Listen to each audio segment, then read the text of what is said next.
Alright guys, a quick one. Here, I'll detail how to change lock screen clock on Android phone.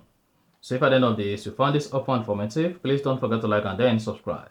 Now, to change lock screen clock on your Android, all you need to do is go ahead and open the settings app. On the settings, locate and click on wallpaper and style. Under wallpaper and style, you want to click on your lock screen wallpaper like that. Now, what we are interested in is you want to change the lock screen clock style. So go ahead and click on the clock. Now, you should see the style, font, and color.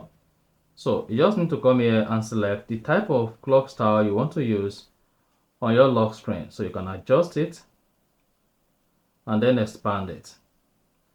Come back here, select another one you like, adjust, and then expand. If you have a custom clock style, go ahead and select your custom clock style. And once you are satisfied, you can turn on show date above clock or turn it off to show it beneath. After that, go ahead and click on done at top right. Once you click on done, then go back to your home screen or go ahead and lock your Samsung phone screen. And after that, you see the clock style changed. So that is basically how to change lock screen clock style on Android phone. If you found this offer informative, please don't forget to like and then subscribe.